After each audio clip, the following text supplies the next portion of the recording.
Hello, hello. Can you hear me? Can you see me? Can anyone tell me where Jeff is tonight? Yes, Steve. Has anyone seen Jeff tonight? Do we know where he is? That malignant little shit. Mandy, how you doing? Jess, you said wear a costume. I am. I've come as an off-duty policeman.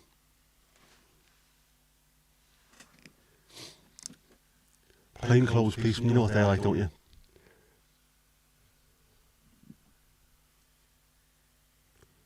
Sound a bit odd. Is that any better? Or is there echoing and stuff? I can't hear myself, you see.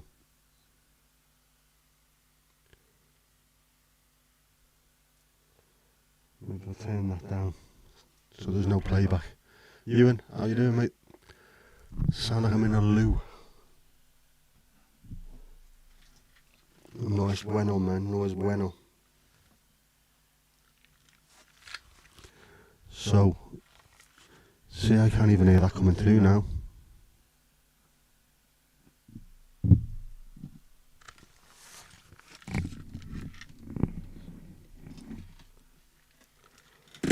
It is bizarre, echoey. Jeff must be messing. I haven't touched anything at all. Stupid.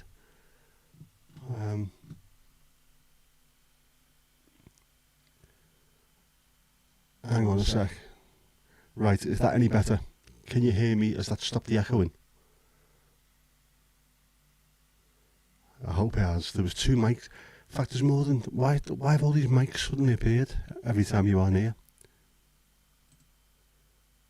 How about that now? Is that right? Hi Neil, how you doing, mate? Right, is that working? Jeff is definitely up to something, because there's normally there's only 1 mic input. Now all of a sudden there's 4. Just bizarre.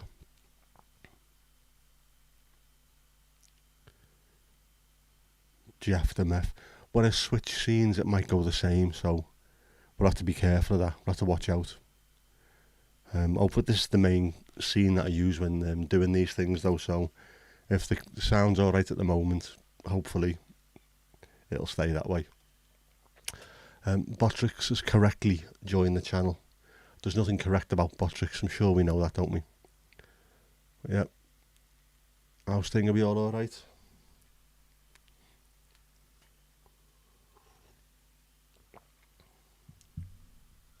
Ewan's there as well, yep. How's everyone's Halloween been so far? It's been a strange day for me today. I've got to take my sister to the hospital all this week and all next week as well. So we had to be there. Well, we had to leave here about 7:30ish. I left the house about 7:15 to pick her up. Got to the hospital in Liverpool. I had to buy a couple of blankets yesterday because it has been getting a bit cold while I've been waiting for her. I left the blankets in the back of the car and she was back in there before the car had even cooled down. That's how quick they were today. So hopefully it'll be like that for the rest of the week. But I come home and I've been shattered ever since. And normally I have a little bit of a nap and that sorts me out. But because I've got a cold, I've had sneezing fits which have stopped me having a sleep. Absolute pain in the arse, but there we go. Kev, now then, mate, how are you doing? You alright? So I've been sneezing badly, unable to nap. I've been running around like a dickhead. Obviously, my daughter needed lifts, desperately needed lifts today. I had to pick her up after college and then pick her up from home to take her back out again. No doubt I'll have to get her later on and take her back home, but, you know, such is the life of a parent, I suppose. Plus, I will need a kidney at some point, so got to keep them sweet, ain't you, bruv? It's a strange one. It's not cold, and yet I was freezing earlier on for some strange reason. Kirsty says hello. Hello, Kirsty. Is she unable to slidey text? Yeah, it is definitely Steve going round. Everyone in our house has had one. My mum had to go to not the hospital, the doctors earlier on, just to get checked over because she's had one for about 3 weeks on and off, and she's been given anti-knobhead pills or something, steroids and something for she's got a chest infection. What's he called? I can't even remember. My head's just absolutely west today. Trying to work earlier on, just trying to read through something, and I was having to read like just one paragraph 4 or 5 times before even half of it would stick in my mind, which is not unusual recently, but it just seems a little bit worse today. Steve, we all need some of them pills, mate, just occasionally now and then. They should be over the counter, definitely. She wasn't sure if she'd make it here. Oh, that's fine. It's not everyone has to make it all the time. I understand that. I have enough trouble trying to join in other people's streams. It's an absolute pain at times.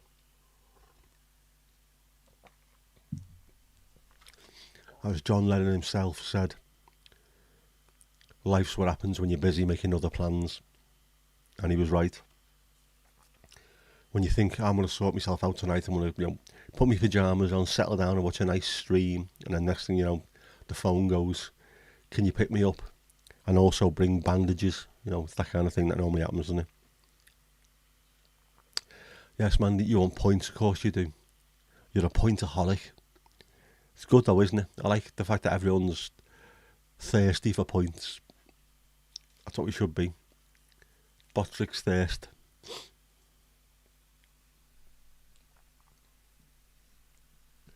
Just had a little message there to inform me that I'm live on stream. It's a good job they notified me. What a stupid thing, now live on your channel. Yes, I know. It's me. Man, you have been called worse. I would think so as well. I can imagine that. North Wales isn't exactly subtle when it comes to having to go with people, is it?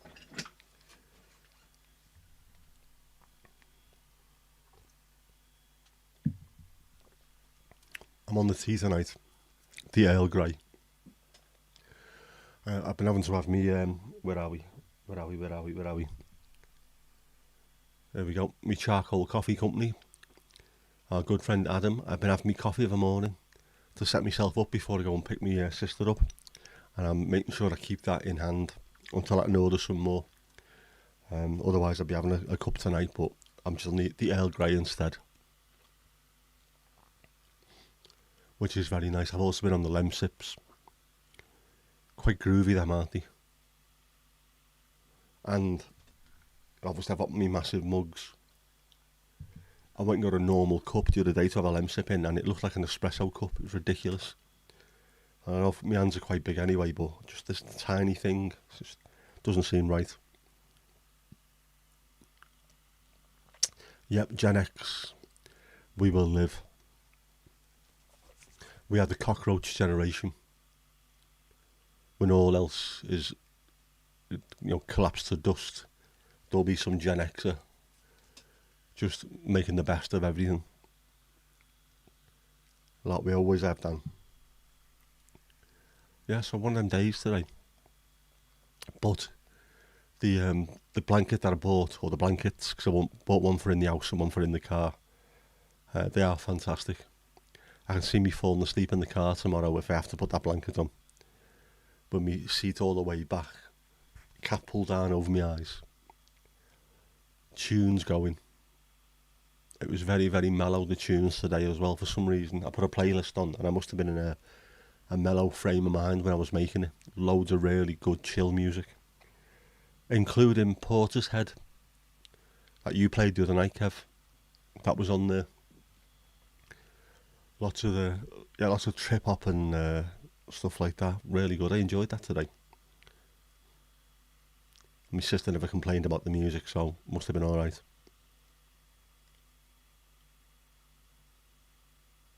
I have to check to make sure that I've got another playlist for tomorrow.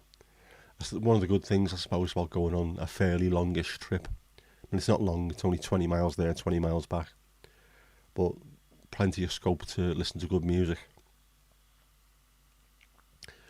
Everyone threw Boris under the bus this afternoon. I never saw a single second of that, Steve. Unfortunately, I would have liked to have seen that if they were throwing him under his. I hope the bus had 350 million written on the side of it.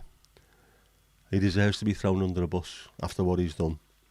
I still can't believe anyone would even vote for him. I was talking to my sister about him on the way to the hospital today.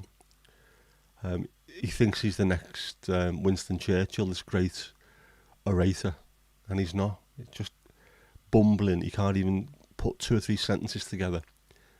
It looks like a hedge has been dragged through a man backwards. It's ridiculous, and yet people still vote for him. And you've got Mad Nads, Nadine Dorries, who's just staring at him with goo eyes about how fantastic he is. He's not. He's been sacked for lying from every job that he's ever had, and she's still saying he's the best chance that we've got. Nah, man.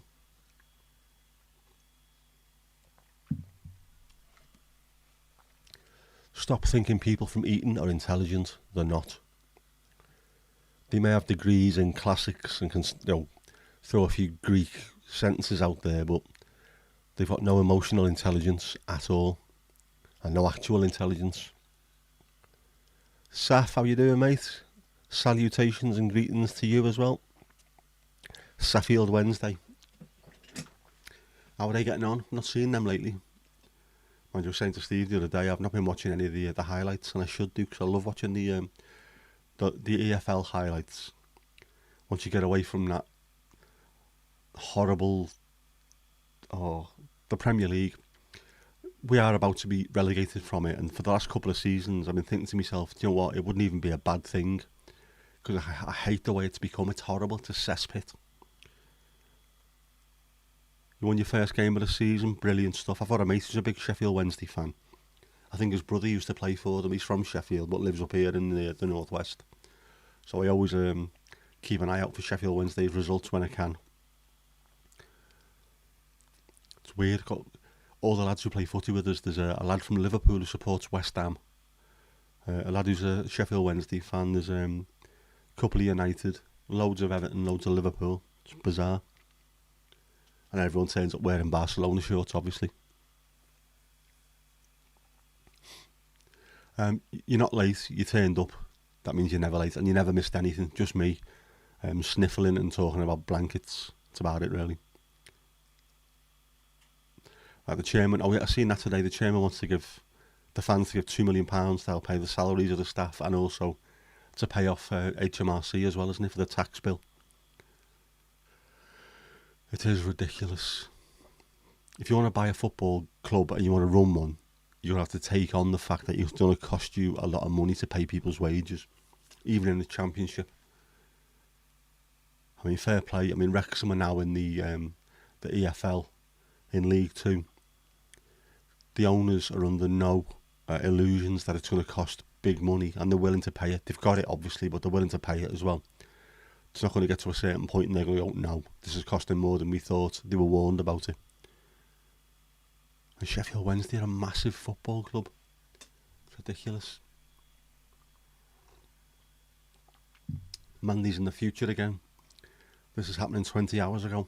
Well, it is that particular day of the year, isn't it?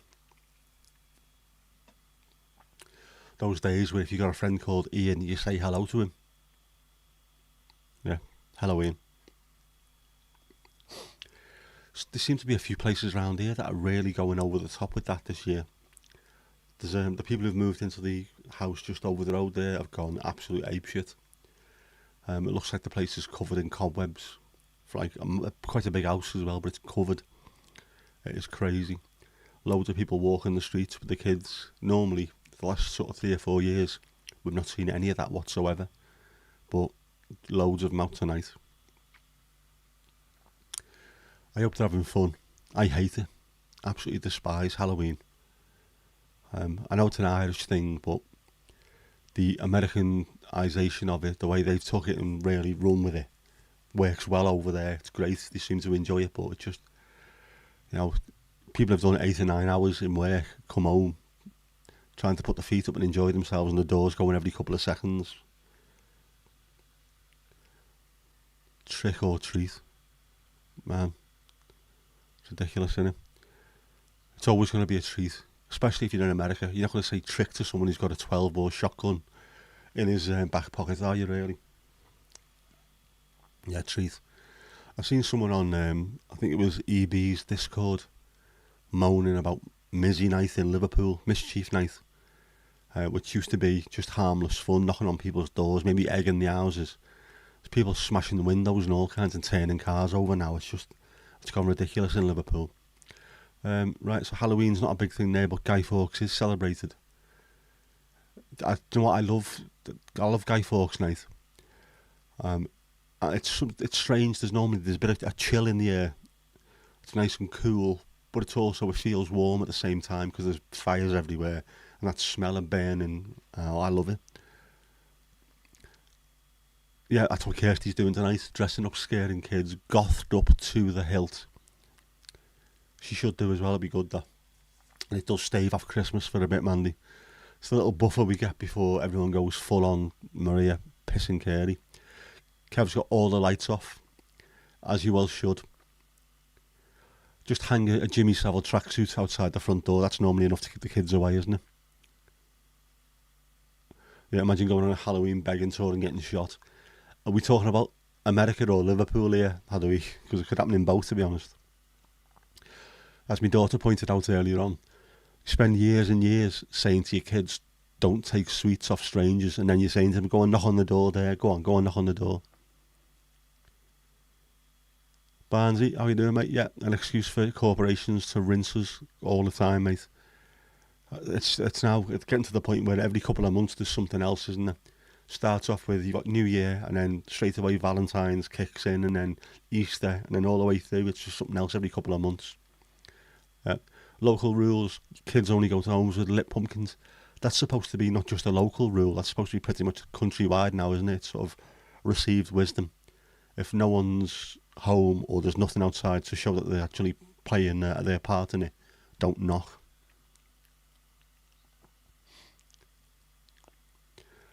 Yeah, have Adam Johnson and a Jimmy Savile cut out outside your house. Yes, the kids are not going to really turn up then, are they? A pair of Gary Glitter's platform boots out there. Quick swerve.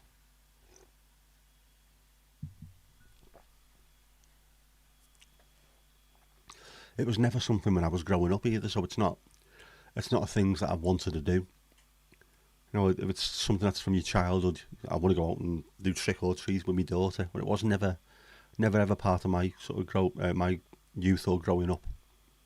Weird. Yeah, Kev, don't touch buttons. I tried it once, and I think I got away with it. I'm convinced one of these days I'm going to press a button there on the Stream Deck and the entire internet will be wiped, which might not be a bad thing. Yeah, Halloween's not a thing in the Netherlands. Yeah, same thing. I can't remember that ever being a thing that was even mentioned when we were over there. Despite the fact that we had loads of American films about Halloween, the Halloween films themselves and what have you, all the horror stuff. So everyone was aware of the fact that it was a thing. But yeah, as I say, it used to be an Irish festival, didn't it? So of course the Americans would take it to heart because the Irish played such a big part in a lot of the US culture to begin with over there. They love it, don't they?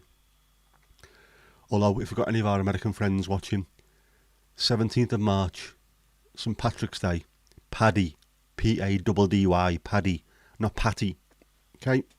One warning and one warning only, don't be doing that shite. Patty's Day, oh my god. It was the mayor of Boston used to put on a really cringy Irish accent for the day.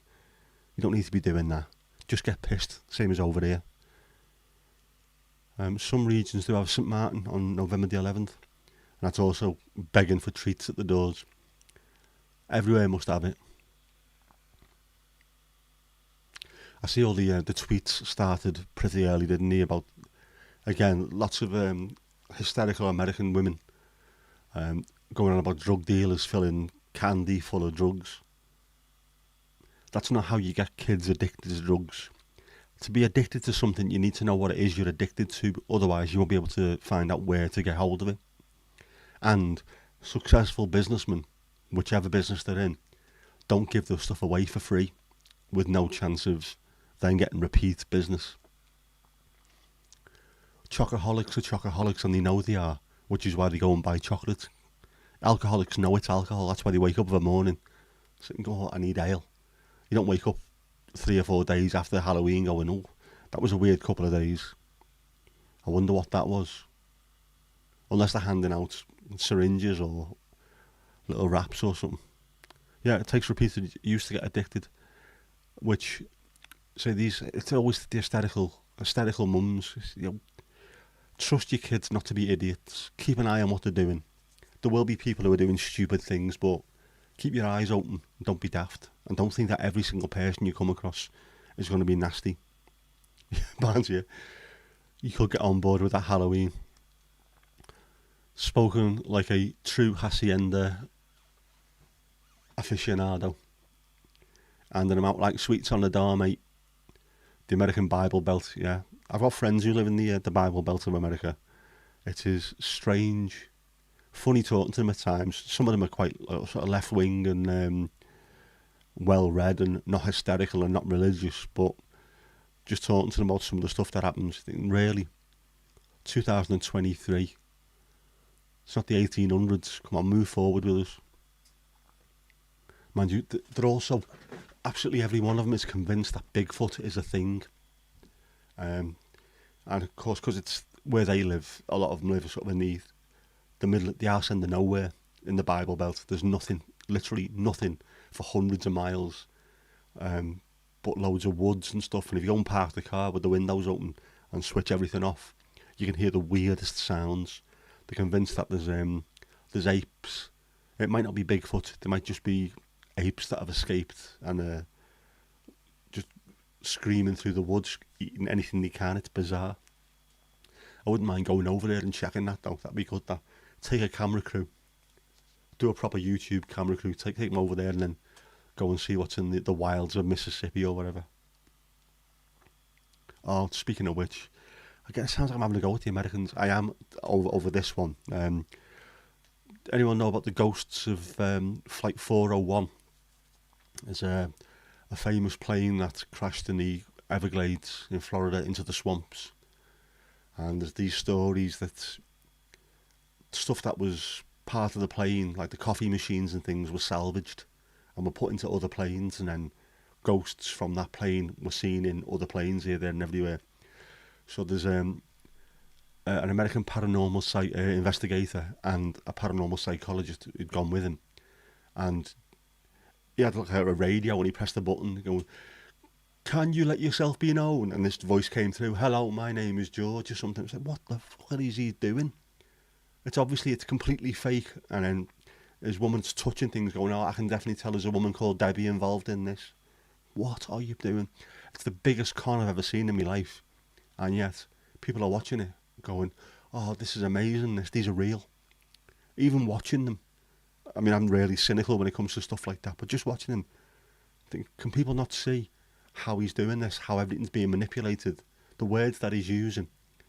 He's got a camera, and nothing appears on camera. Things appear sonically, and it's just like an old-fashioned radio.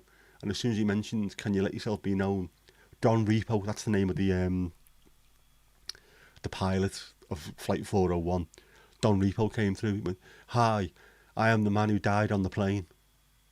Well, that's not the kind of thing you would say, the man that died on the plane.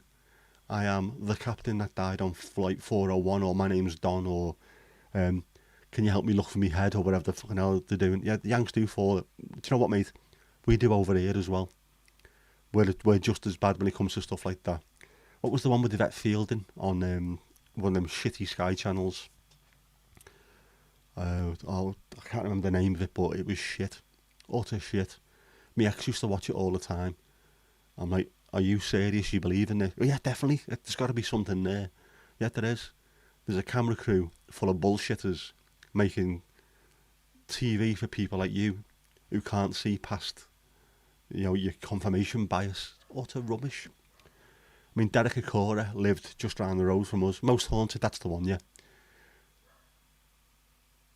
Yeah, Yvette and Carl, was, yeah. Most Haunted. Derek Acora lived about 2 or 3 miles away from where I do. just down there near Ormskirk.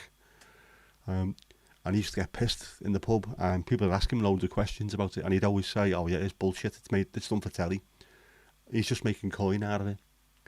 It's ridiculous," and people still to this day fall for it. Mad. I mean, that's the phone in my pocket. It's got 8K video. It's got 100 times zoom. It's got all kinds of stuff. If I can't get Bigfoot or ghosts on that, then there's something going on. UFOs are normally seen, again, the Bible Belt. USA, it's always, Bigfoot and UFOs are always seen in the Bible Belt of the US. The same place where they make moonshine, right? You know what I mean? Derek. It wasn't Everton, I think he was at Tranmere. Derek Acora. Yeah, his ghost, Sam. Yeah. What's that, Sam? Just give myself like 10 seconds to think of a bullshit story. Steve, you just levelled up to level 8. That's Sam now. That's Sam. Sam was giving you points there, mate. There's something in it, isn't there? Derek Acora. Have I tried filming ghosts? I tried filming spirits, but I don't drink anymore. There are no. You can't film ghosts. They don't exist. It's a load of shit. I believe there's entities. I think there's, like I've said in my videos, I think there's an energy there, but things sailing past you with no head and what have you. Utter shit. Sam and Jeff. Weren't they the Soul Man? And that was Sam and Dave, wasn't it? Yeah. Don't mention Jeff though, especially on a day like this. You know what he's like. He needs to be watched, carefully watched. Although, funnily enough, it is that day of days. I've got loads of stuff hung around the room on little hooks, 3M hooks that you stick to the walls. And obviously they're not going to last forever, they're going to fall down. But when something's hung on one of them and they fall down, your arse does have a tendency to go. It's not ghosts though. It's just, they've got a shelf life, these hooks. I don't want to start drilling into the walls and stuff. So I don't mind if things drop off occasionally. Just hopefully don't do it like they did with the light that I used to have. When that fell down and my arse completely went.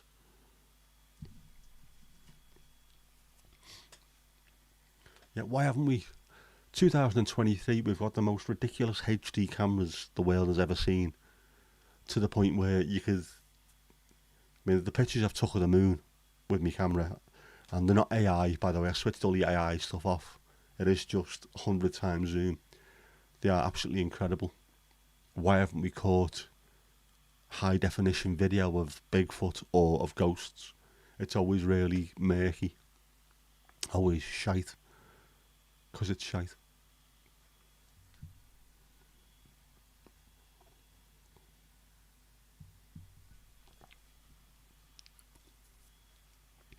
Plus I wouldn't want to know. If you go and get your fortune told, I don't think I'd really want to know. What's the point? And if someone says to you, you need to watch out, you're going to get hit by a bus, you're going to spend the rest of your time worrying about getting hit by a fucking bus, aren't you? Like in Still Game, when the spay wife told Isa she was going to get run over because she was so wound up by it. Everything was causing her grief. We don't need that, man. Level 8 is 700 points. You were on 1645 before that started. Again, I don't know what points people are on because this is just all over the place.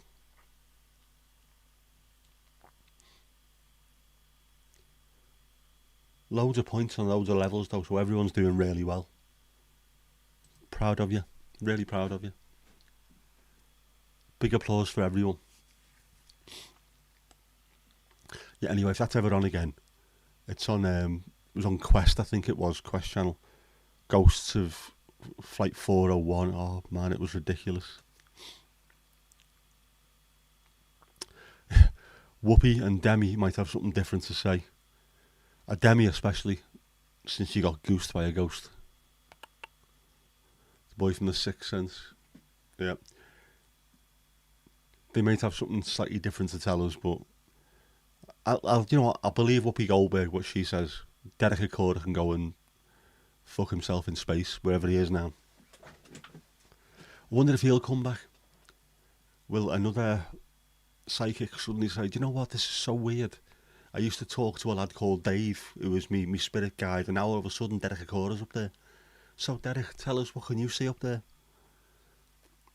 Man, you watched Sixth Sense last night. I had a feeling you did. I've never seen it. Speaking of which, talking to my sister today, and I did inform her I've only ever seen Groundhog Day once. Is that ironic? What does Alanis Morissette think?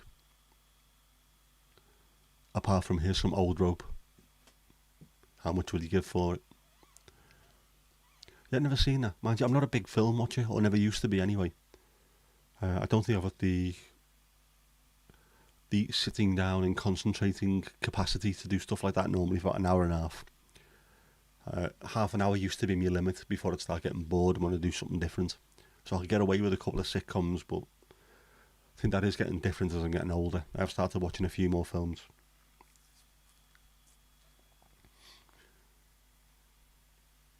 Sixth Sense not being one of them.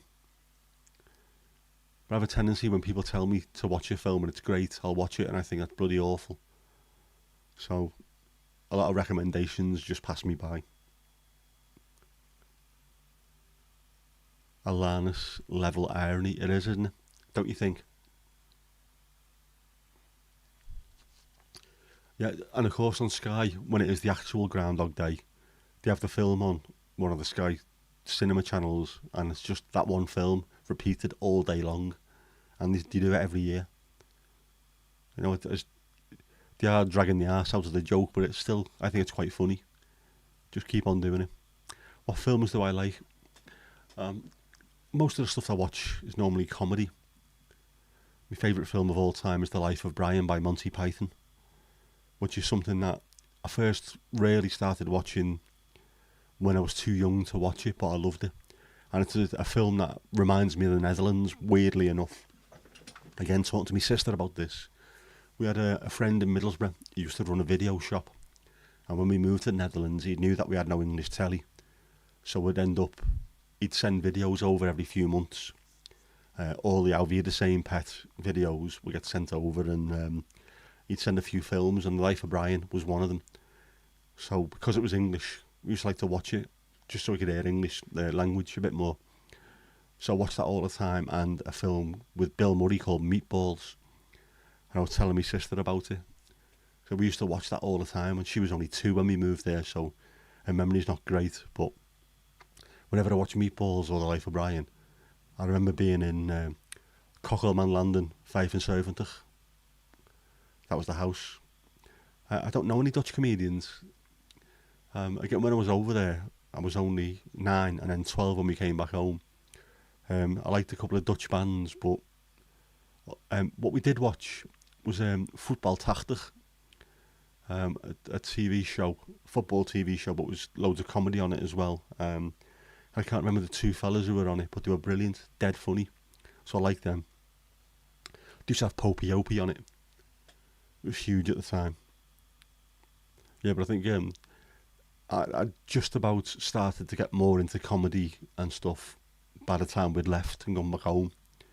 At that point, when I was 12, sort of mid-80s, there was a lot more starting to appear on TV, so I'd be watching things like The Young Ones and then Blackadder when that came on. I started to get more and more into comedy and music and what have you. So it's, yeah. So I did miss out, I suppose. Plus, while I was over there, I think most of what I was doing in the Netherlands was football and music related. I really started to get heavily into music at that point. And playing football as often as possible.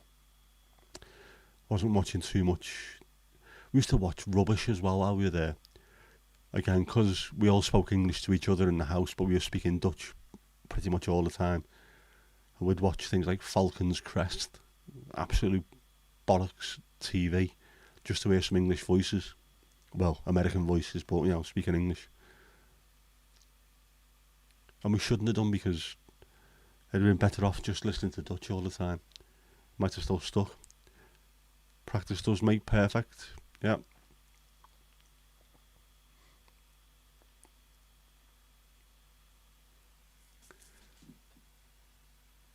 Although it was good when my dad got hold of BFPS, British Forces Broadcasting Service, which he wasn't supposed to have. I don't think it was supposed to be for the army alone, but he used his connections to get it. So we used to have Match of the Day and Top of the Pops and things. I loved that. Absolutely loved it. Especially Top of the Pops. I mean, that during the mid 80s. I always remember there was an episode where Killing Joke were on with Love Like Blood, which is a song I love. And Jez Coleman, the lead singer, has real piercing eyes and big, thick eyebrows. It was the scariest looking dude I've ever seen in my life, and I loved it. And then the Smiths were on as well. Brilliant. And on the music podcast, I did Guilty Pleasures, and a few of the songs off there reminded me of Top of the Pops in the Netherlands. Things that stick in my mind. Any Dutch music since I left? No, I don't find much. I found a couple of bands or a couple of songs from certain bands that escape me at the moment, but Spotify recommends. There's been a few that I've just all of a sudden fell into my playlist, my Discover Weekly. The Diva is in town. That's Chester is the Diva. No, Jess cannot join the live. She's not invited. Tell her to piss off. Motorhead, were they ever on Top of the Pops? I seem to think they were. I know they were on the Young Ones, weren't they? They were on an episode of that. Yeah, I'm sure they were. Back then, most bands would appear on Top of the Pops. The Sex Pistols were banned off it for a while to begin with anyway, just because the BBC being the BBC, we can't possibly upset the Queen. Yeah. Yeah, well, brilliant, well done, Seth. It used to be great, Top of the Pops. It's bloody awful. Watching the reruns, it's at the 90s at the moment, 95 I think it is, so there's some Britpop appearing. No, Jess, you cannot go away. You're not invited. You're not welcome. Disappear. Nope, not happening. Go and start your own channel, you blurt. You've done nothing to appear on this. You haven't deserved to appear on this. I mean, Horace has put in 50 years. 50 years of hard work.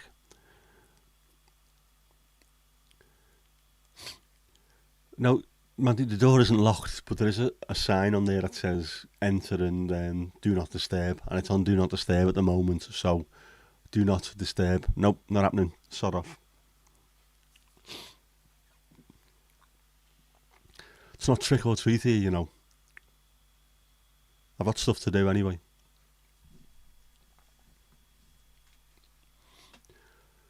I'd have to make sure that you are vetted and no, you'd have to be invited on to one of these, not just appear.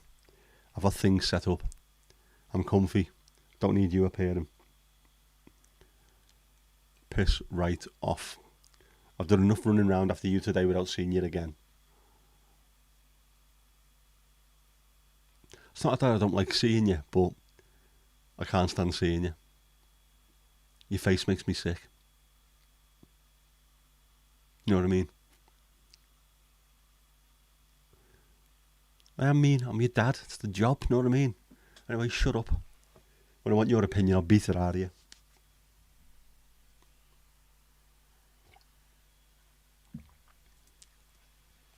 So mean. Picking you up at stupid o'clock when you've had a couple of drinks. Dad. What? Think yourself lucky.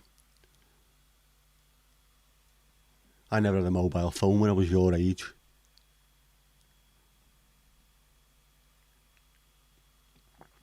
I said you could at some point. I didn't say this particular one. She's in tears now. Good. Every single tear makes my spine grow stronger. It's Halloween. I'm supposed to make you feel upset. And if you turn up, clean me car instead. Not working, Jess. Not working.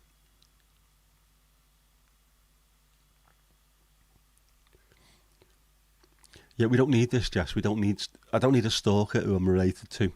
I can't even take out an injunction against you or anything, can I? Very Moldovan.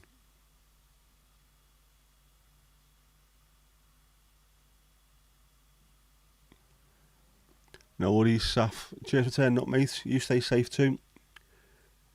Jess, you're quite upset. You're always upset, you moody little shit. Shut up.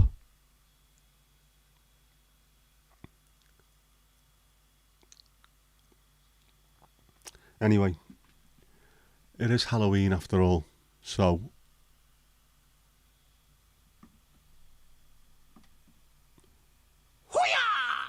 Daniel, how you doing, mate? There we go.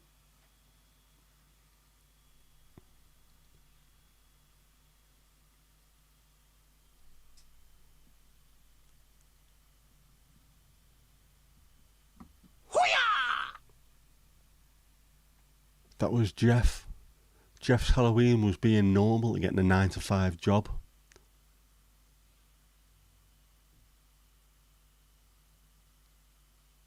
That must have been a nightmare for Jeff. Jess, sod off. Don't be starting now. Happy Halloween, Daniel. Jess, when you do turn up, when you are invited, there will have to be some rules beforehand. I will have to go through things with you. You're not just turning up ad hoc.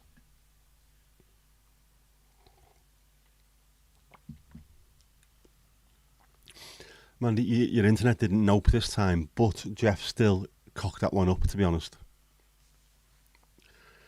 Daniel, getting the little one ready to go and celebrate pre-diabetes. Perfect. That's exactly what it's going to be, innit? Be careful of people putting drugs in kids' sweets as well, because apparently that's a huge thing in the States, isn't it? We were talking about that earlier on. All those hysterical women going on about these hugely successful drug dealing businessmen are going to start giving stuff away for free because they're famous for doing it, aren't they? And especially to kids.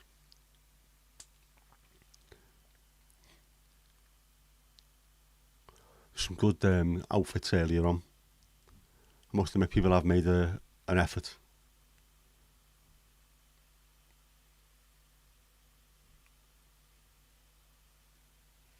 I've come cunningly dressed as a Dutch trucker, obviously, with another one dedicated to the genius of Johan. What more can I ask for? It's the right colour blue. It's got orange on it and it's got the main man himself. Yep, marshmallow head. Yep, razor blades and apples. It used to be, didn't it?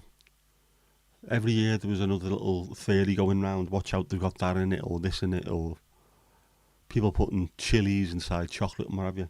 Which nowadays people actually pay money for. Chili chocolate. It's bizarre. Johan's still in the top 3. Absolutely. And I don't think he'll ever be out of the top 3, no matter who comes along. Not only was he a fantastic player, there's just an effortlessly cool human being. Fantastic.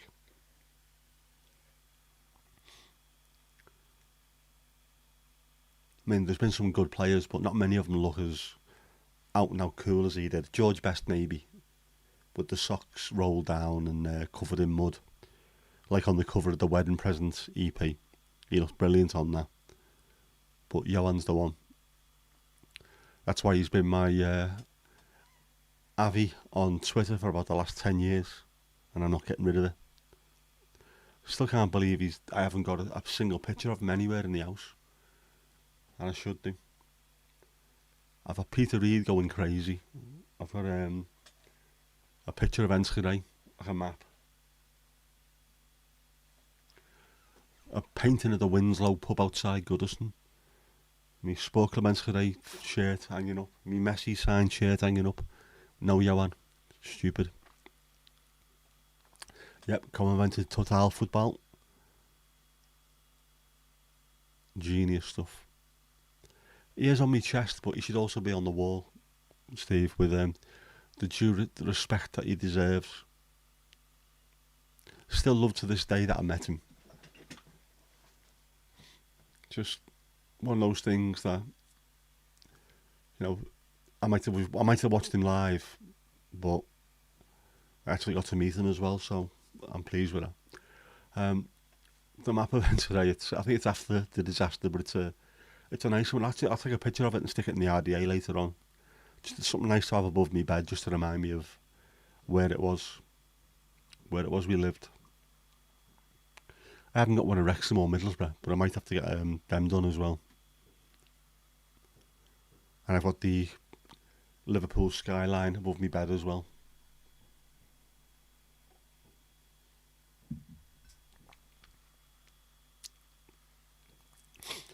They cleaned it up well, they had to, because it looked absolutely horrible, didn't it? Absolutely amazing. And speaking of fireworks, they're going off now. I can hear them in the background. There was one went off earlier on. I'm presuming it was a firework. It did sound more like a car exploding, to be honest, which is always a possibility in the northwest, as we have some rough hour places, don't we? Yeah, like Chris Waddle, you knew what he was going to do, but you couldn't stop him. He's just, even when he played for, I think he played for Ajax when we first moved over, but he ended up playing for Feyenoord. Just absolutely amazing. Seeing someone who was probably past his best, past his prime at that point, still being head and shoulders above anyone else on the pitch. Absolutely incredible. And someone to look up to. Apart from smoking 60 a day, like that wasn't something to look up to, but genius. Yes, Mandy, do you know what a popover is? Not good, are they? Popovers. Tut tut. Chris Waddle. Do you know what? He's a very, very underrated player, Chris Waddle. Probably because of the stupid haircut he had. You can't really put someone on a pedestal who's got a head like that, can you? On a pedestal that is not a pedal stool, for anyone who watches the IT crowd. I remember Waddle when he was about 90. Was he playing for Bradford? I'm sure it was Bradford. They come to Goodison. I think they beat us, and he just tore the back out of us. His knees had gone, his ankles were falling apart. He had a normal haircut at that point, and still tore the back out of us. Popovers are American for Yorkshire pudding. Shouldn't the American for Yorkshire pudding be Yorkshire pudding? Popovers, man. They've already got a name, don't need to give them a different name.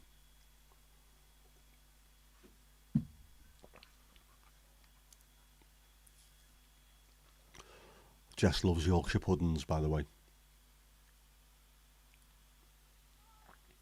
Just letting that be told. She does. Whenever my ma made a Sunday dinner, she'd be straight in there.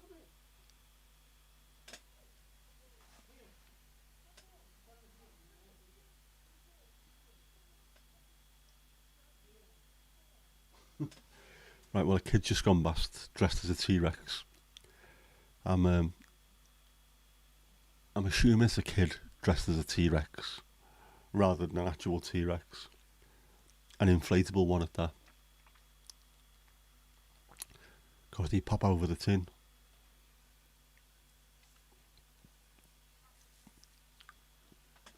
Alright, you went to White Hart Lane when him and Hoggle were number one with Diamond Lights.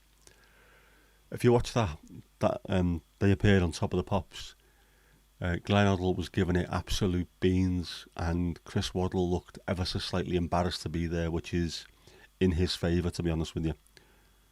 They played the song an hour before kick-off. Shady, that, man. Am I sure I'm drinking tea? I thought so.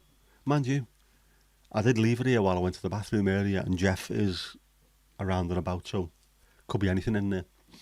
Could be those mushrooms in there, had a week that you mentioned the other day. Could have done anything with them. Yeah, definitely someone's having fun with fireworks. Just constantly going off. Self-port for you. Never bloody ending. I bought myself a thermos mug as well for the car tomorrow. One that fits perfectly in the cup holder.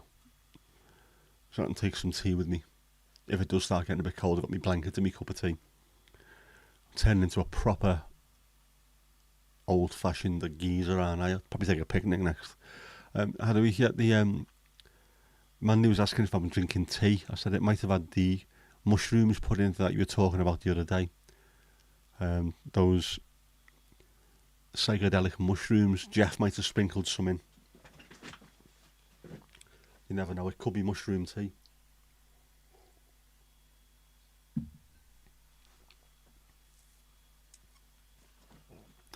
Jeff thinks he's a fun guy. Oof.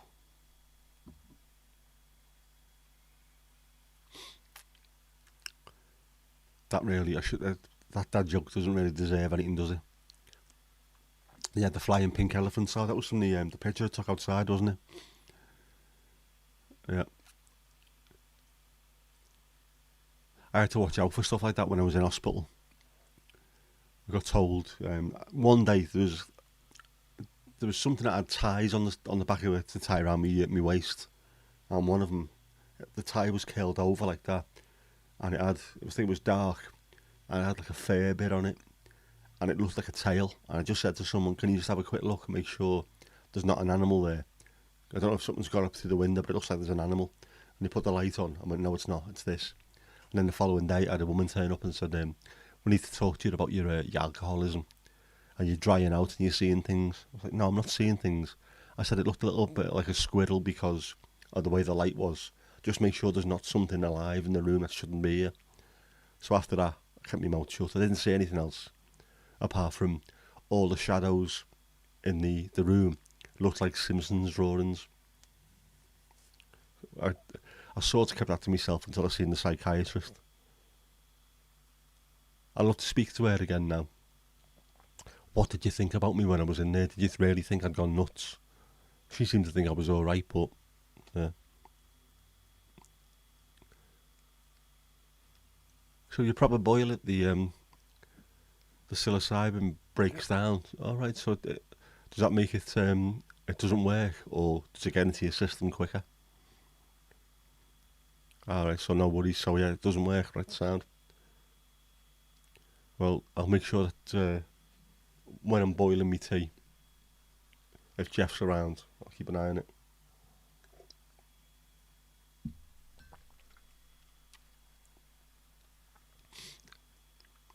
But it has cooled down, so Jeff could have thrown some in there afterwards. He's shady, man. Proper shady. I think I've got enough issues with my brain without throwing things in there, to be honest. Pansy, they still work. There speaks the voice of experience.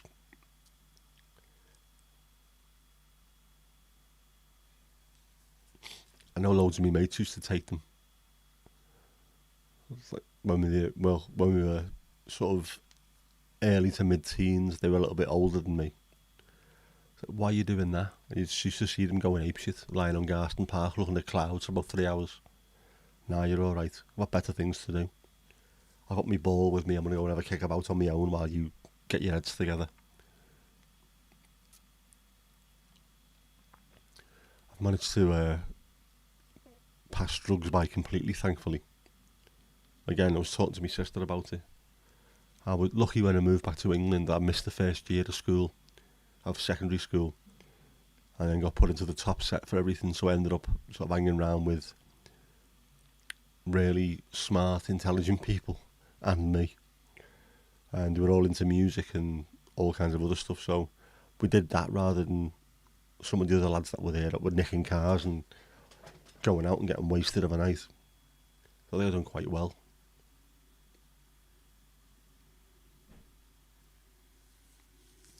Yeah, the right hand, there's not an issue with that one, Steve. It's the left I can't use, mate.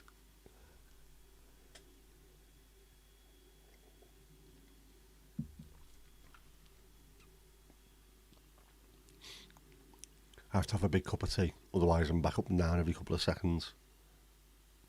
Well, I am anyway, because I end up pissing all night. But it's good for you, gets it through your system, I suppose. You used to go up to Saddleworth and come back with carrier bugs full. I can imagine that. Saddleworth looks the kind of place for it. Although it's a fucking bleak place, that, isn't it? I mean, it must be nice during the summer, but as soon as you get to about August, between August and May, I would have thought, it just looks like one of the most bleak places on earth. Driving through on the M62, going here, there and everywhere. So I'd hate to be lost up there. It looks absolutely horrible, but beautiful at the same time. Just miles away from nowhere. I suppose all moors do, don't they, though? If you go to the Yorkshire Dales of a night, they'll be the same. I haven't been up the M62 in so long. I'm going to have to do that one of these days. Take the car out just for a bit of a run.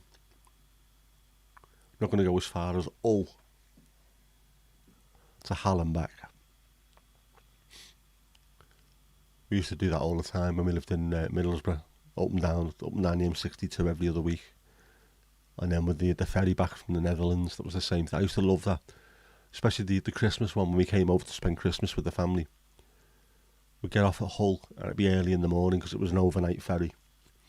And it'd be cold and you could smell the diesel. And then the English radio would start playing Christmas songs. I loved it. Absolutely loved the cold, the smell and the sounds of coming back home. And then after a couple of weeks, couldn't wait to get back to Enschede. It was weird.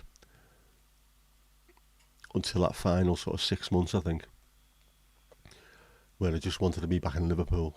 I don't know, it was weird. I had my Everton shirt hung up on the back of the door, and every time I looked at it, I got a pang of hunger to go home. I suppose it really helped that Everton were winning every game, week in, week out. I want to be back there watching them, I suppose. And UFC 20 weren't doing too bad.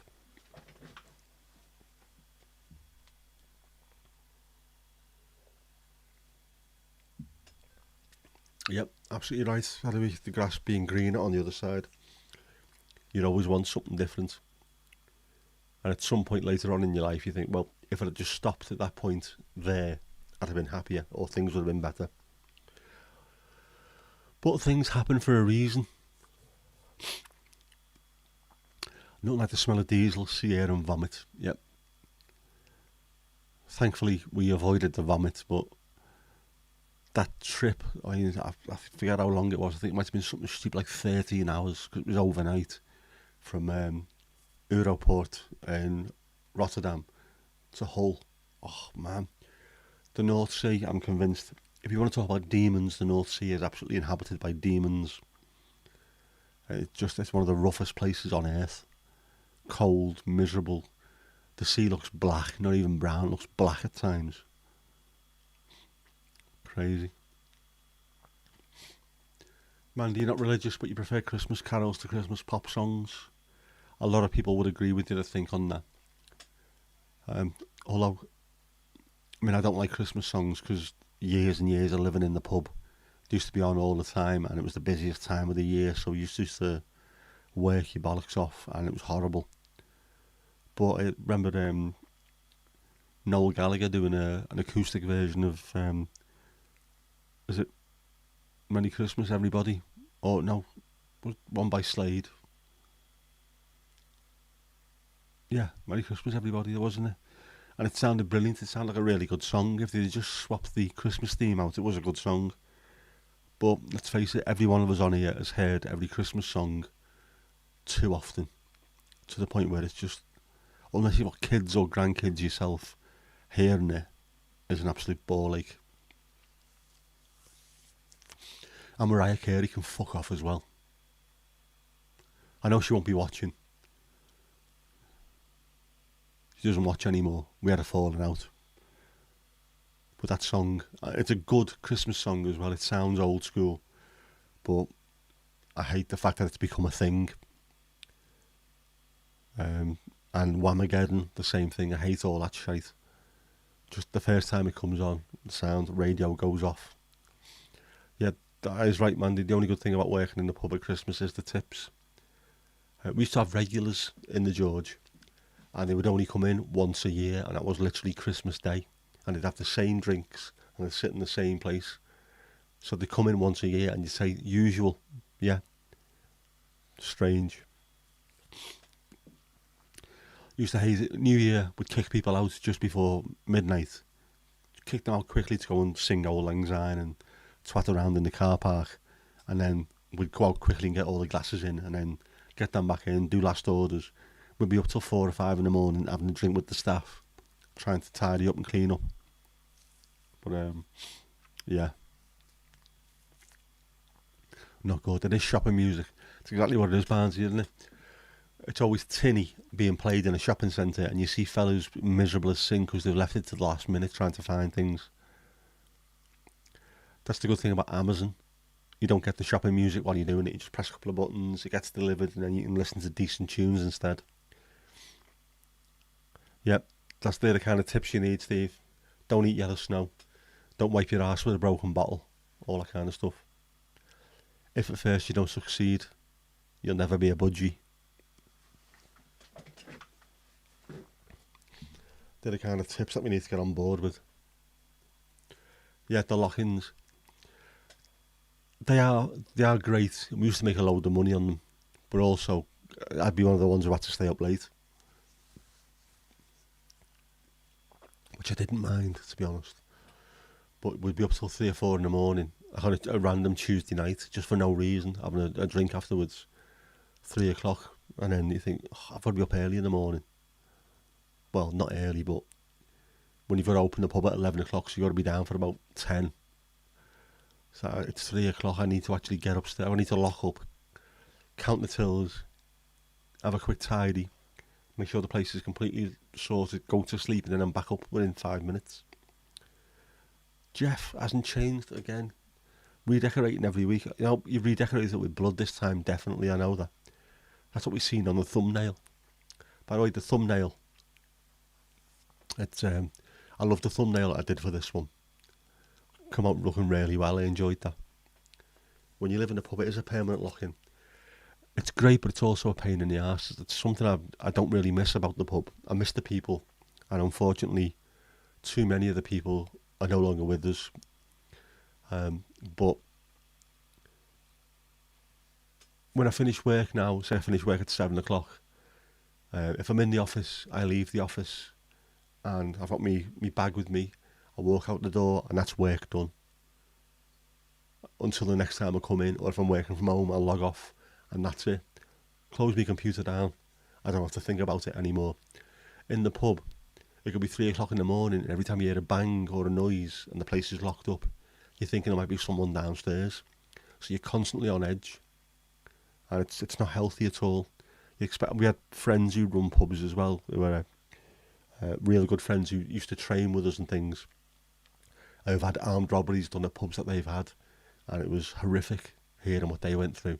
So you're constantly in the back of your mind, if someone breaks in trying to nick some money, what are they going to do? It's horrible. Curtains closed, ashtrays out. We used to have mates who run pizza shops and stuff, or if they were coming for a pint after work, so they bring in free pizzas. Yeah, no problem. Always look after your mates, and they always charge us less when we went into the shop, and we'd make sure they got a pint whenever they felt like it. Jeff is painting it mint every week. Jeff needs to change this shit. Well, Jeff needs to. Yeah, Jeff, if you're listening, Jeff, you need to change that, because Jeff, forgot to change it again. I blame Botrix and Jeff for not changing the words. I'll have to make a note of that, so that Jeff doesn't forget later. There's always something that I forget. Sorry, Jeff forgets. Yeah, Mandy, you are typing quick at the moment, aren't you? Has to be said. Are you getting like your thumbs getting strong, getting little muscles on your thumbs. Oh, you're your stylus now. Is that why you're quicker? So you're not getting little thumb biceps, or like Kirsty has with a slidey thumbs, getting thumb biceps. Much better. I was going to say I need to see if I can get a stylus for this, but there's one attached to the bloody thing.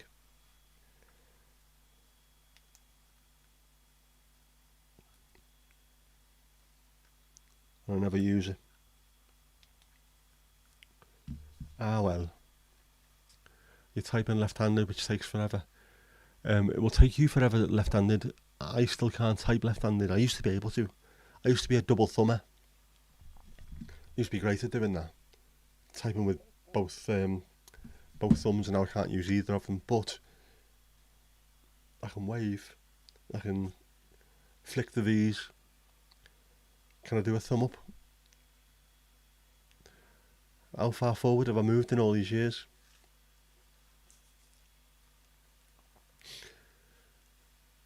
Barnes, you had some scousers, did you, offering security? Yeah, we had them turning up as well, and yet the people that we had living over the road from us, who were regulars in the pub, were more than the security that we needed. So we always got left alone. Much better. My godfather was a British karate champion in the pub that we had in Liverpool. He was well known not to mess around with him, so we were left alone in there anyway. And then the one in Southport, again, the lads over the road were doormen in other places in town, so we were pretty much left alone there as well. Plus, we're nice people. People in there liked us, so there was never really too much trouble.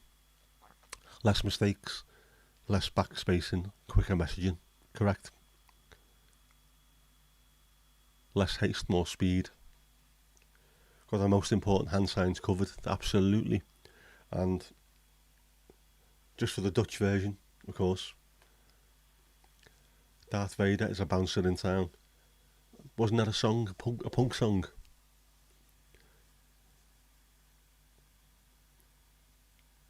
Which Darth Vader? It's obviously not Big Prousey, is it? Didn't he die recently?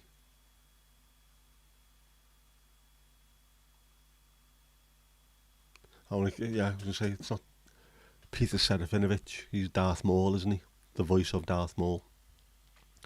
He went to SFX in Liverpool. I'm sure he's a year older than me. And I'm sure my mate knows him. Oh yeah, you've mentioned him before, haven't you? Big Darth Vader.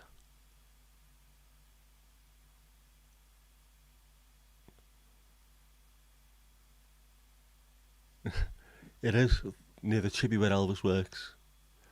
Kirsty McCall, that wasn't it? Ah, Kirsty.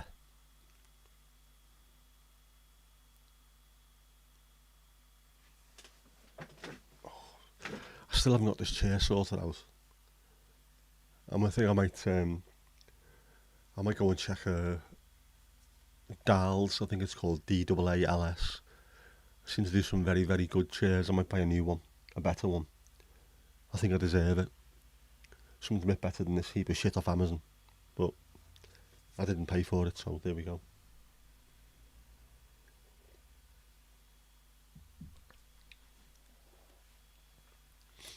A salutary lesson.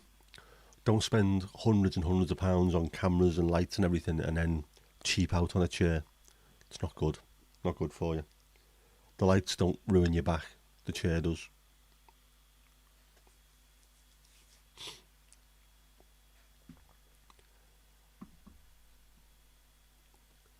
Let's go and see what Kippers has to say. Kippers kicks ass. Oh, deputies free 3 bears locked inside minivan. Sheriff's deputies in North Carolina used a length of rope to free a trio of bears that became locked inside a minivan. All we are saying is give bears a chance. Oh look, there's Lennon. Kippers kicks ass.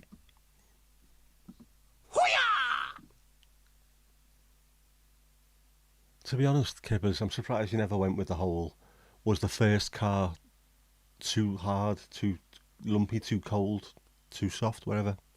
No, never went down the Three Bears angle at all. Bizarre. Has he stopped kicking ass there as well, by the way? Is he still going on in the background?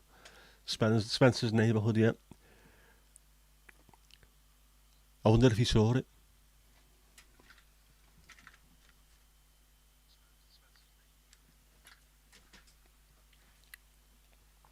Spencer's backyard.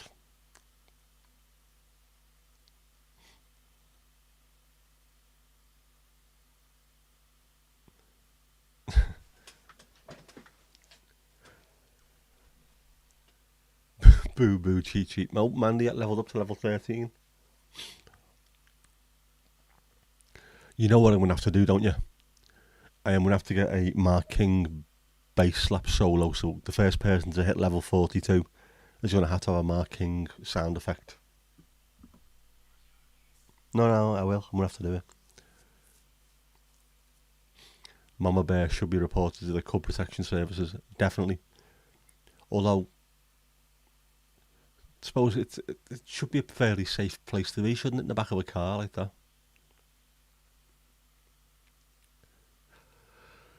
Lucky 13, aye. Lucky for some. Is everyone else getting on with this?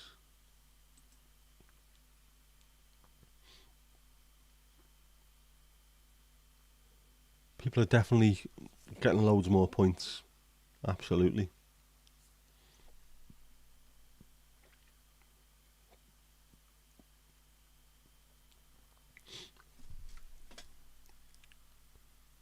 You now know how many points level 13 is. Is this getting noted down? Is it in your jotter?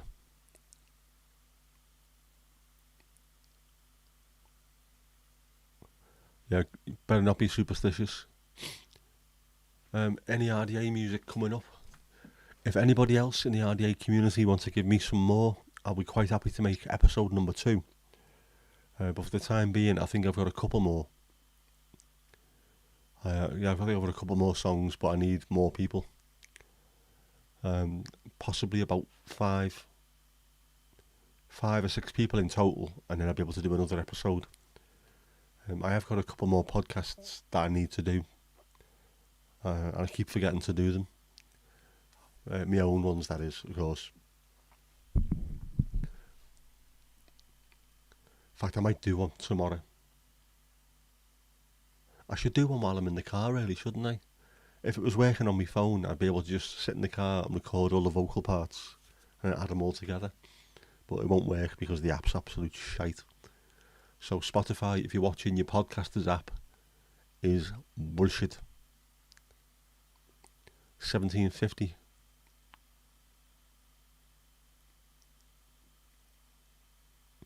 It's weird, all the points. I've got a loyalty system thing on the Botrix sort of dashboard, but it doesn't show the same as, there's a link that goes out occasionally which shows you click in under your name and it shows you the league table with watch hours and how many messages and that. I don't get any of that whatsoever. It's bizarre. Just all I get on the Botrix site is the level and the points, and then it's done by level. So you're level 13, you're top. Next is Hadwig on 11, and then Lizzie on 10. So it gives me that, but it doesn't give me any of the watch hours, and it doesn't give me any of the actual how many messages and things. Bizarre. You would have thought what I see on there is what you see there, or vice versa. But no, nothing like that. 'Tis ridiculous.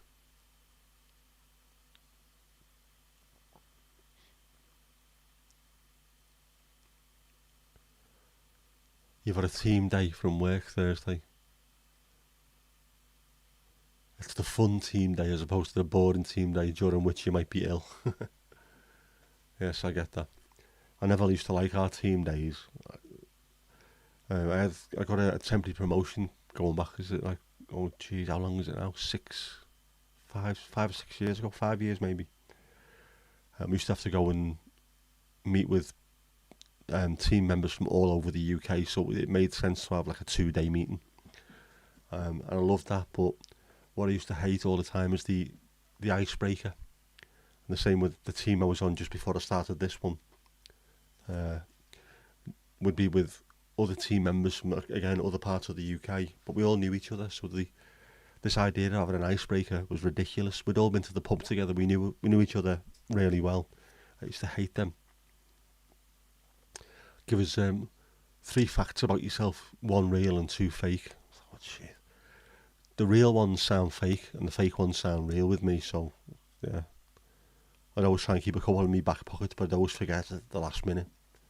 Try and come up with something, and it just sounded stupid. I hate it. Icebreakers.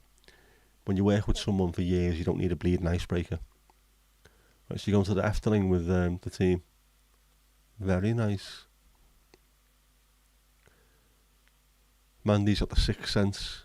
I see watch hours. See, I've never seen the film, but I know what he says in it. Just make sure, how do we keep you going, it's not the Jeff Tilling. Although he does Soccer Saturday, doesn't he, Jeff Stelling?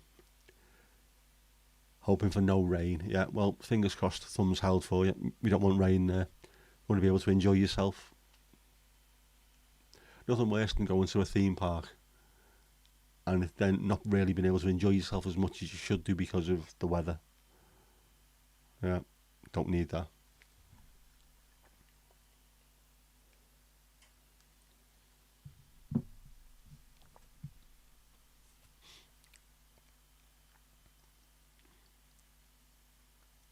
Always good to get that out of your system as well. Isn't nothing worse than working constantly and having no release. If you can go somewhere with your teammates, your colleagues, and go and enjoy, proper get it out of your system. I like that. That's where going to the pub with your mates works, rather than having sort of icebreakers. Oh, tell me a couple of facts about yourself. No, just go to the pub with the lads, the people that you work with, have a few drinks and have a proper conversation. That way you don't need to break any ice afterwards. There you go, there's the link. Cheers, Mandy. There's a link there, so anyone click on that. It says sign in with YouTube. I don't think it actually makes you sign in, but if you have a look on there, it will give you a list of where you are and how many messages and watch hours and things. It freaks me out just how much people have watched this one silly little stream that I do. It's again, it's very, very humbling, and I love the support. The tea is starting to get a bit cold, Steve, has to be said, so this might not be a full stream like I normally do, but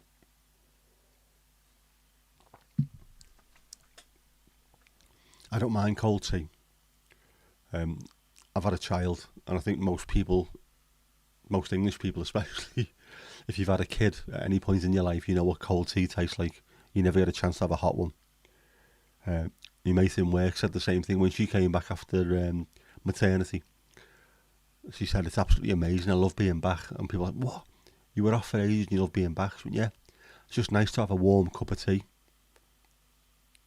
Don't have to sign in, just change to English and scroll down. Alright, there you go. Cheers, Mandy. Click on that and see where you are. Scroll down, change it to English, scroll down and see where you are on the list. And at some point I will put a little store up on the screen and people can start looking at possibly seeing what's available. But we have to make things available. I have to pick the potatoes up. We'll get there. I will look at some kind of little personalised merchy stuff. Yep. I will get a full stream after drinking all that, Steve. Yeah, I am used to it though. I drink these all day, every day. The worst when they tell you you're too big to go in the teacups. Not these teacups.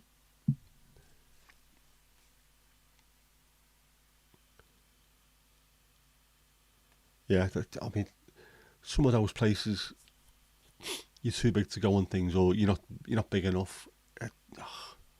I can understand with some of the roller coasters you have to be a certain height, otherwise you're a danger. But you're never too big to go on the teacups, man. Like I said, I've been to Los Angeles a couple of times, and both times we ended up going to Disneyland. Once when I was 7, once when I was 15. When I was 15, I was 6'4" and 15 stone. You know what I mean? I was like, didn't look remotely like a child. I had more fun when I was 15 than when I was 7. It's much better. It's a small world after all. You can appreciate the irony of it. It's brilliant. The waltzes are your go-to, is it, man? Steve, you're not too big to go on the teacups, mate.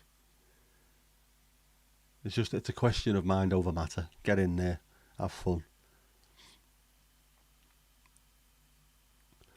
Has anyone been to a fair for age? I can't remember. We used to have one a little bit down the road from here. There's a field that they occasionally used to go and rent off the farmer, but I haven't seen one for such a long time. I think last time I went to one was on Garston Park, probably when I was about 15 or 16. Beyond that, I haven't seen one in ages. Do they still exist, them old travelling circuses and travelling fairs and what have you? Never see them anymore. You don't have an age limit for the teacups there. Wise. Very wise. Everyone should be able to get on a teacup. Yep, Steve, getting in's not the issue, getting out is the problem, as always. Especially after being swung around a little bit. You don't want to be going on there after 3 or 4 of these. I'll let you know that one anyway.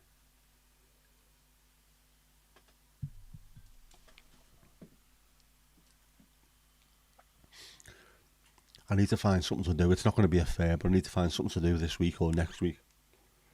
Not just driving. That's all I seem to do at the moment is drive and then work and then I need to do something. It might involve driving, but I need to go and do something. I might need to go for a walk, I think. I haven't been for a walk for a while. I think it hit me target a couple of times last week. I think. Let's just have a look. In fact, I've done alright, haven't I? I've hit it 5 times in the last 7 days and a couple of days before that. But I had about a fortnight where I had never got even close to it. So I think I need to, go for a walk. Drive somewhere just a little bit out the way. Proper little walk. Somewhere where I'm not going to fall over. Bit of fresh air. Can't just keep driving, working and watching the telly. It's not healthy. Fireworks this weekend, yeah. There's a fair on the 5th in the same field as the fireworks. Oof. Heavy combination there. It is the fireworks this weekend, so maybe, just maybe, I might have a wander around, see if I can find if there's a bonfire anywhere near.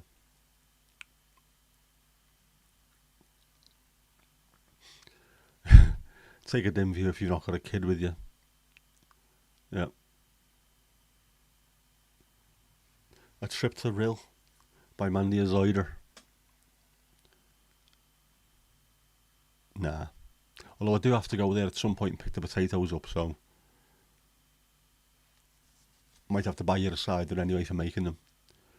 Bottle of White Lightning, Diamond White. What's your tipple? What family, I think, in Rill. I know I've got them in Llandud now. Oh, sorry, Llandud now. My family love it there as well. Moved from South Liverpool and then don't move back in the same way that we moved up here 32 years ago. There's nowhere on earth we're moving back now. It's just, you find your place, don't you? You find your home.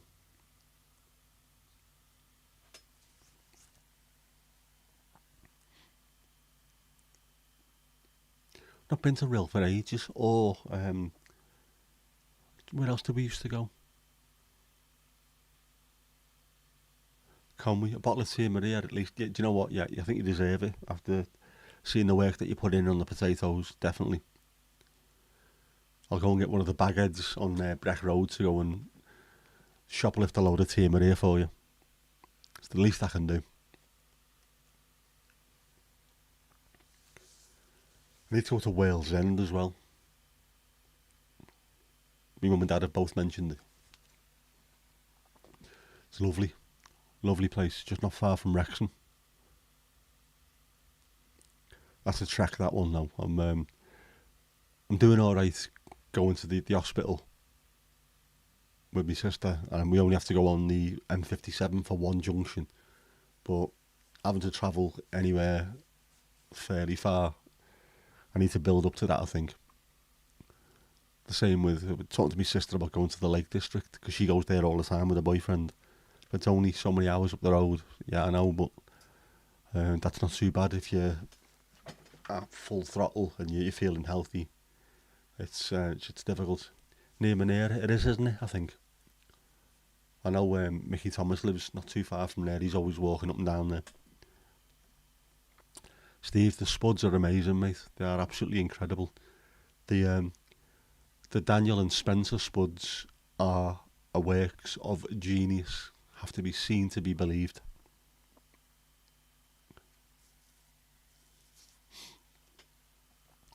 Yeah, it's weird. That some of the places in North Wales near Wrexham, say my dad has still got loads of mates who live around there, people who played with him when he was at Wrexham.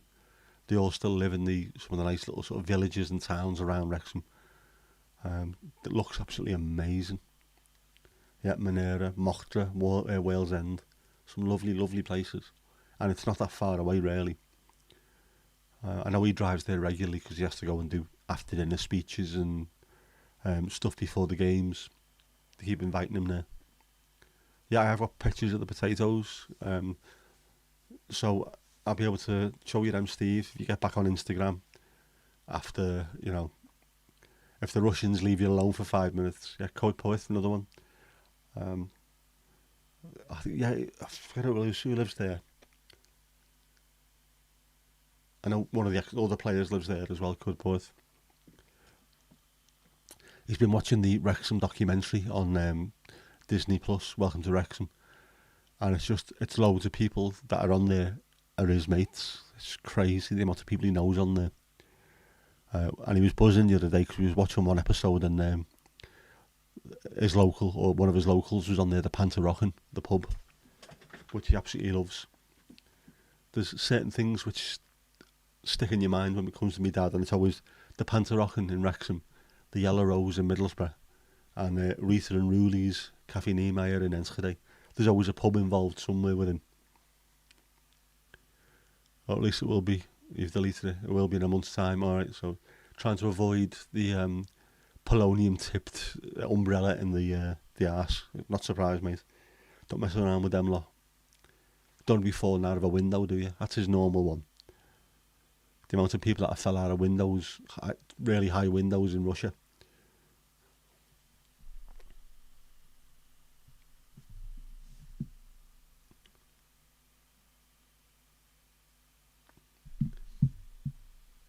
Denny Mercer with the Ruskies.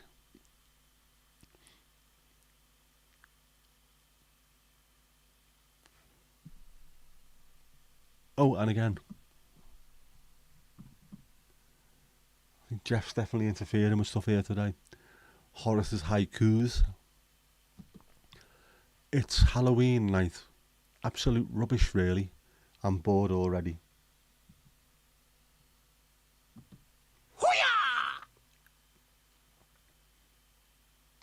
Horace has had 50 Halloweens. I'm not surprised he's bored shitless. He's lived a life, you know what I mean? Well, he's sick of it.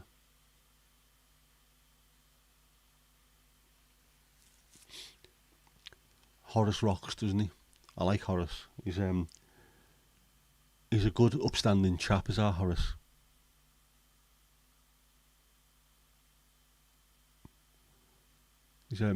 He likes his acid jazz, his acid skiffle, his poetry. We talked about this the other night, didn't we? I think I might have been right when I said that. I think Horace, Kibbers, and Jeff might just be little slivers of my personality coming out. So I would try and blame him on them. It's not me being the dickhead, is it? It's them. It's not working at all, is it? But there we go. Start eating the leftovers, but no yellow snow. Wise words.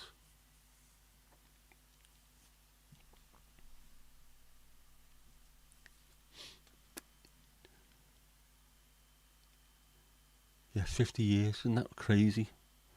There's nothing else that I've got that I've owned for 50 years. That's the one thing that's from that time. Obviously, nothing's going to last for 50 years normally, but he's done all right. Anyone else got anything that they had since they were young? Anything that you wouldn't get rid of? Even if it's just the most stupid thing, it's got that sentimental value that you'd never ever get rid. So I'm with the same with Horace, but also with Kippers as well now. And Kippers, I think I've had 15, 16 years or something like that, which is nowhere near as much, but he's another one I wouldn't get rid of. They might end up falling apart at some point, but Horace has done alright. 50 years, never had to sew up an arm, never lost an eye. He's done alright. I was going to say I'd like to look as well as he does when I'm 50, but I am 50 now and I don't look anywhere near as well as he does. Not everything in black and white makes sense.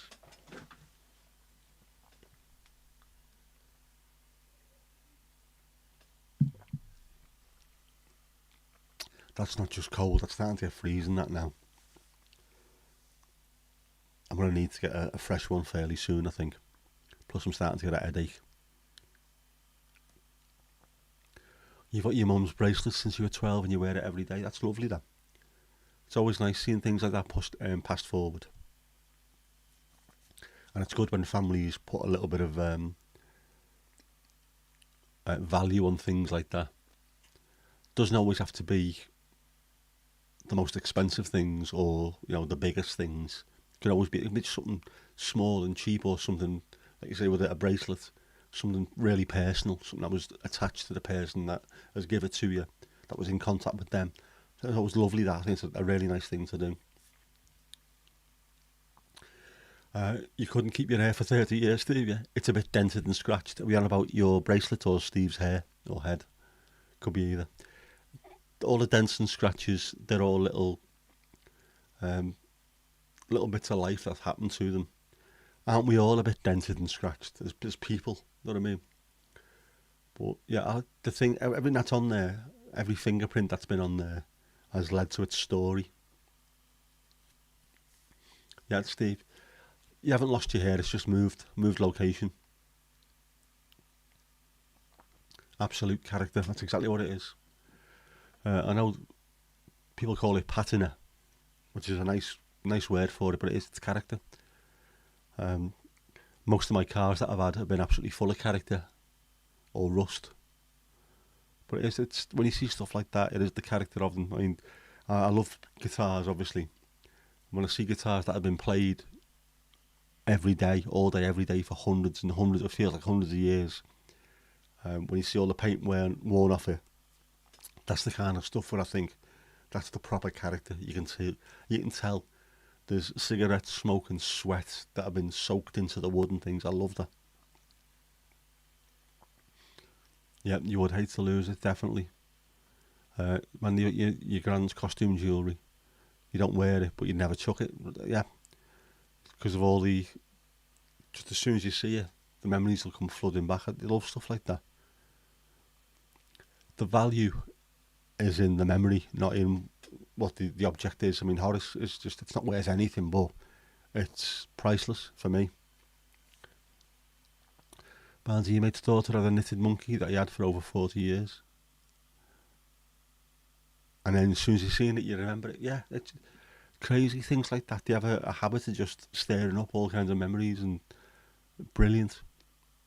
We do live in a throwaway society, that consumer society. Buy something and in 3 years down the line, throw it in the bin and start again. But it's stuff like that we need to really keep hold of. Those memories. I mean, you see it with people who've got dementia. There's the advert with the fella who can't walk, and as soon as he goes into the back garden and sees a ball, he can do keepy uppies. As soon as you see something like that, your brain switches into auto mode, and it'll be the same with things from your childhood. If you can't remember, someone hands you something, you look at it and straight away that connection fires off in your brain. We need to cherish stuff like that and try and look after things, make them last a bit longer. That's why the repair shop and programs like that are really important.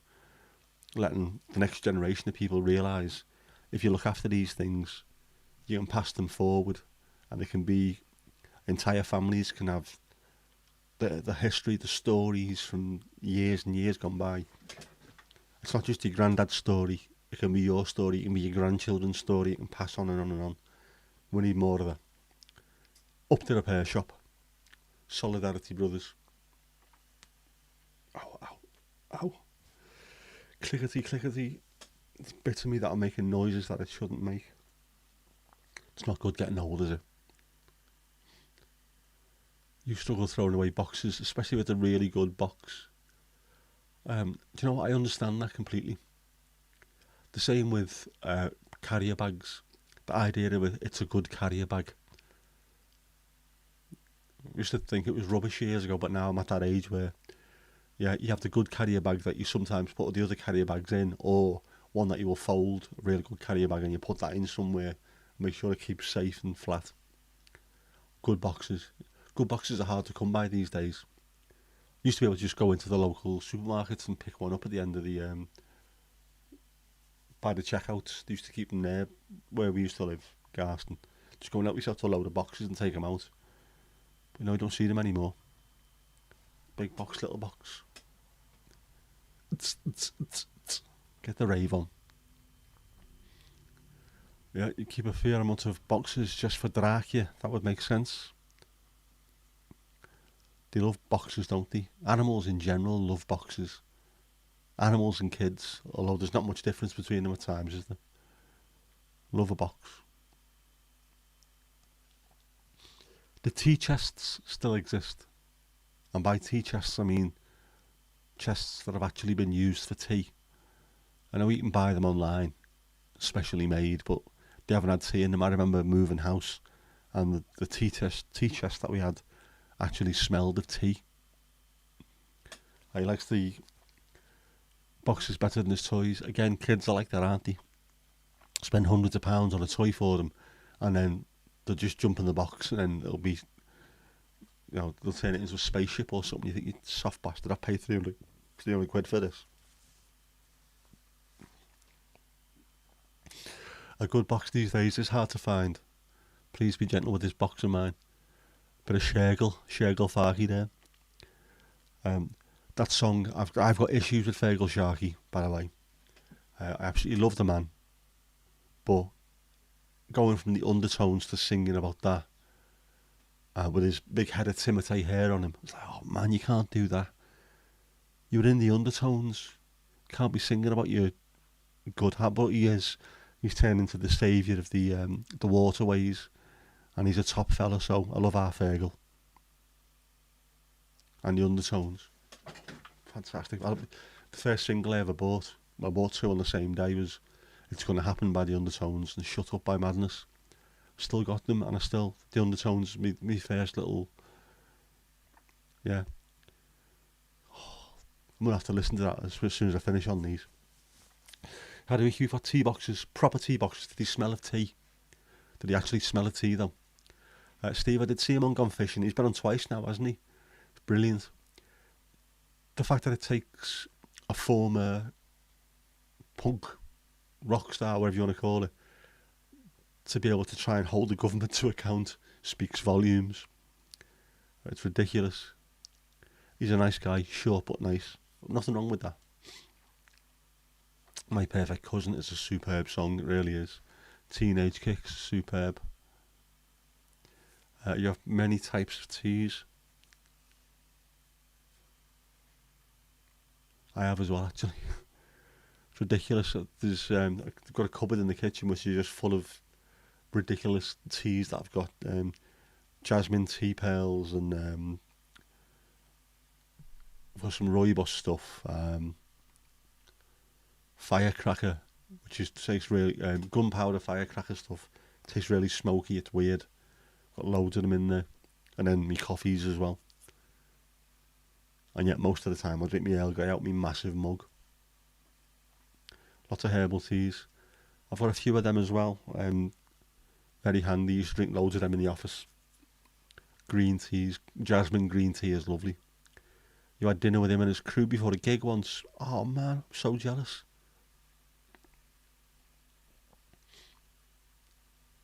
Yeah, I'm not a fan of rooibos myself either. It's that's got a taste to it that I'm not a huge fan of, but I bought a few just to have a try. So I'll have to make sure I drink it before I let it foxtrot Oscar. Don't mess with the builder's tea. Yeah, proper builder's tea, the one where you can stand the spoon up in it. Sometimes there is nothing better than that. I've worked with my mates doing building work, and mostly, not really building work, it was more deconstruction, smashing things to bits and filling skips. But yeah, when someone says, "Do you want a cup of tea?" and you bring it out into a proper mug full of builder's tea, that's perfect, I must admit. And then nothing goes down better than a cold pint after a long, hard day, a sunny day, full of dust. The good old days of proper work before it became a fop.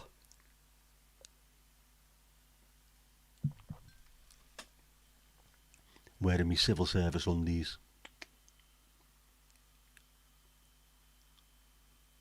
Now the worst that can happen is I'll get a paper cut on my brand new pad. Terrible, isn't it? And I still moan about it. I've got a job, I shouldn't be moaning at all, really, should I? Well, now I can moan. I can moan as much as I like. And I will do because I'm old. That's part of the deal, isn't it? Once you get old, you can moan as much as you want.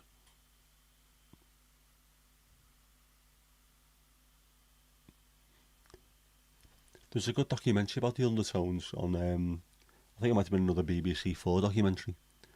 Fegal Sharkey didn't take part in it.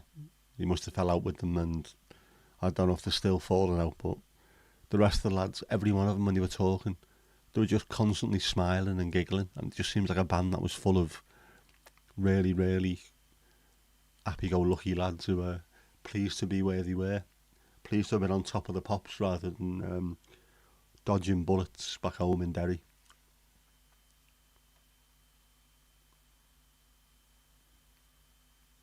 I'll have to find out. Me and my dad watched it when it was on. It was brilliant.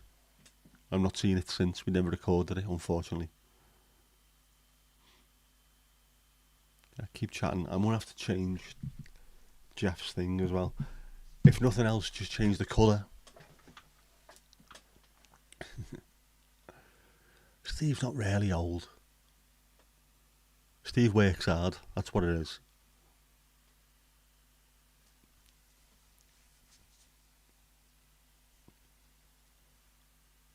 Don't mess with builders' mugs either. You don't like it when you clean them.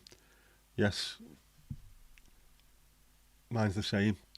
You get a coating on the inside of it, tanning. If you clean them too often, it's like cleaning the pipes in the pub. If you clean them too often, the ale tastes shite. What Guinness does, you need to leave a little tiny bit of sort of yeast building in the line, just a little bit, just to give it that extra flavour. As soon as you clean everything and it's too clean, it tastes vile. Saying that my big red mug at the moment has been bleached because it goes almost black inside. And if it does that to your mug, what's it doing to the inside of your stomach? Can't be good. So I was going to say, saying that I need a cup of tea, but I don't. What I need is a nice glass of alcohol-free red wine. I mean, it is November tomorrow, isn't it? So I am almost, I don't even know what day it was, but I am almost a full year without alcohol. That takes some doing. But I'm here, and I might not have been otherwise. Still not missing it. I thought I would do by now, but I've not. It's a habit, isn't it?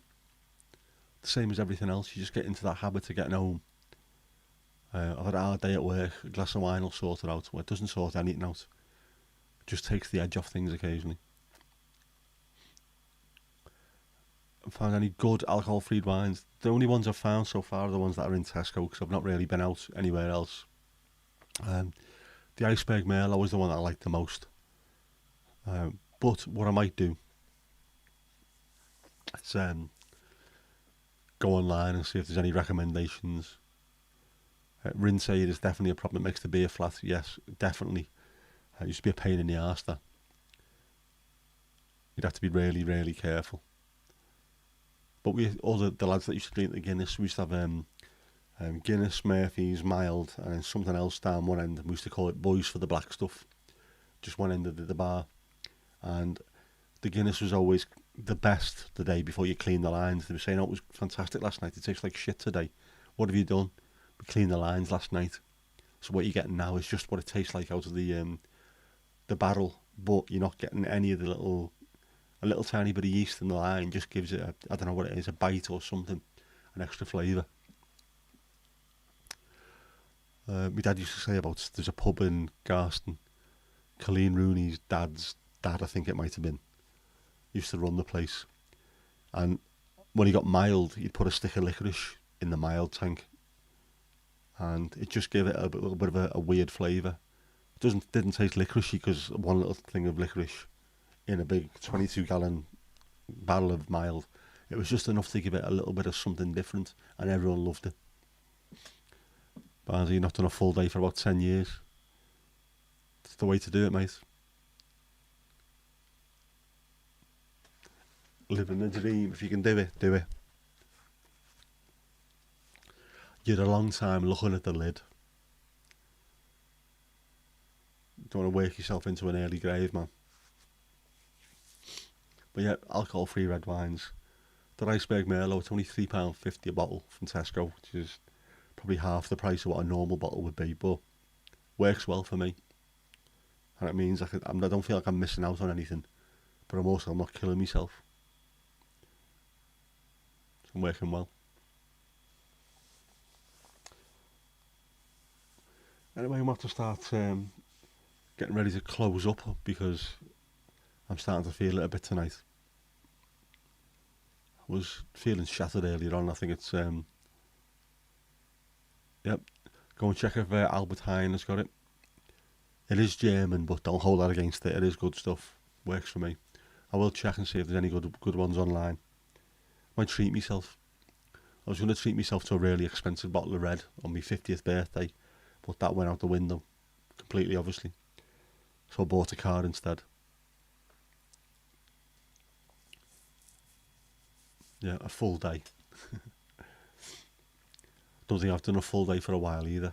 It's almost impossible. I think my boss knows about it as well. That idea of when I'm trying to read something, I do have to go back over it several times. I just end up getting absolutely exhausted. Go and have a sit down for 5 minutes before I come back and try again. That does seem to help, but I have to regularly walk away from the computer, otherwise I just zone out completely. That's when the computer's working, when the systems are working. Sometimes they don't. That annoys the life out of me. But that's the world that we live in at the moment, isn't it? Everyone's in the same boat. We'll get there. Anyway, yeah, I'm going to go and get myself a nice little glass of 0% red. I think I deserve it today. And then I'm going to go and practice with me thermos mug for tomorrow to make sure I've got a good cup of tea for in the car. I'll have to get me blankets back out of the car. Don't want to leave it in overnight, otherwise I might start getting a bit manky. Not that I've got any water ingress in the car, but you know what it's like if you leave something in there overnight. It's shite, innit? Yeah, anyway, so thanks very much for your company tonight. You are, as always, fabulous. I'll set another one up for Sunday, isn't it? It's the next one. I'm losing track of days completely now. Yeah, today's Tuesday. Remember that, Tuesday. So yeah, thanks very much. Take care. And I will enjoy the fireworks. You too, Steve. And don't forget,